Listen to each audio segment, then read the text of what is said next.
Hello and welcome back to my channel. My name is Queen. So in today's tutorial we'll be learning how to make an exaggerated sleeve.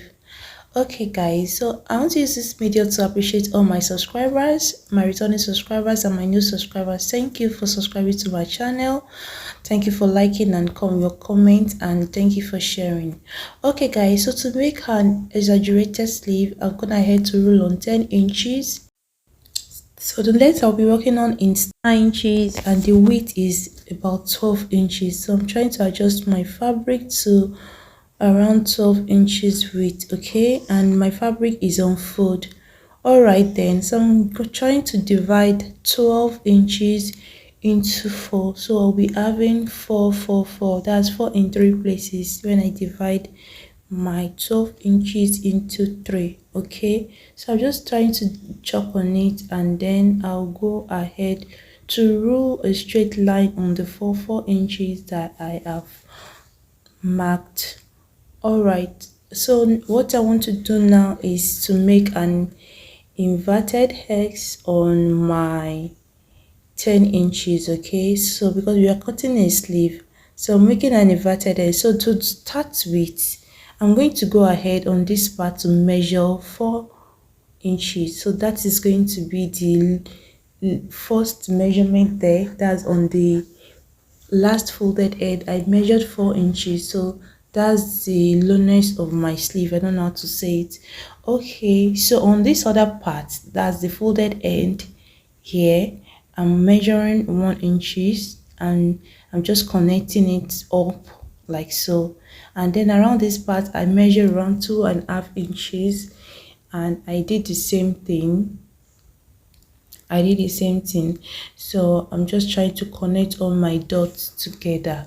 Okay, so I'm making an inverted S actually, and I'm just trying to shape it down to the 4 inches I have on the last end, or on the folded end. Okay, so that's just it, and I have my inverted S already. So this is how I just thought of using this method to put you through. If there is any other method convenient, please go ahead and use it. All right, so after I've done that, I came up by another 4 inches, and I'm just trying to connect the 4 inches up to my already inverted X. Okay, and that's all. I'm done with it, and I'll just go ahead to cut it out like so. All right, the fabric I'm working on is a Mikado fabric. So just a continuation of a video I've posted, okay, on how to cut a short dress. So you can check on my channel. Okay, I'm going to be pasting a link to it as well, so you can see the beginning stage of the dress. So I'm making a short dress, and this is the sleeve part of the dress. So it's an exaggerated sleeve. Okay, and this is what I have after I have added my 4 inches up. So it's kind of high. It's going to give me space to make a fold around that part, and then a puffy fold kind of. Okay, all right guys, so after I've done this, the next thing for me to do is to go ahead to cut the second sleeve, and then I'll cut my stay. Okay, I'm using a stay, and I'm using a collar stay, so I've gone ahead to cut it. So I use a collar stay, and it's a hard collar stay, you can see, and I have my lining. That's my lining. Okay, so I've gone ahead to stay my collar stay to the main fabric. So I left about 1 inch down and half an inch all through the other end like so. All right guys, and this is my lining. Okay, so and I'm going to be using a boning.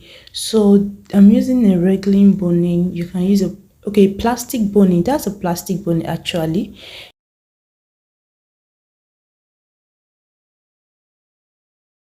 And here I have cut my lining for my estate for my lining. So I'm going to be interfacing my lining with estate. Okay, so I went ahead to run a channel on it where I'll be passing my boning. So I'm doing that on my lining after I have put a soft stay, as you can see.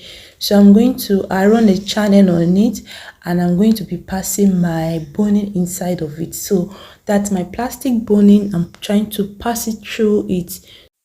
So I measured around 3 inches away from the hemline where I run the channel for my boning, okay, on my lining. That's what I did, and I've passed my boning inside of it. So I'm actually going to be having just one channel of boning, okay, since I use a hard collar stay inside of it already.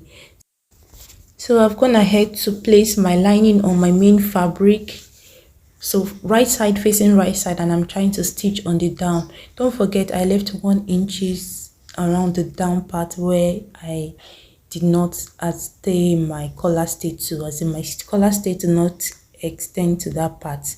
Okay, so it's going to help us to be able to flip our lining easily and have about half inches away, so our lining is not going to be showing outside. That's just the essence of it. So I'm just folding it this way again, just the way I just folded it to stitch. Then I'm going to go ahead to flip it over and then iron it.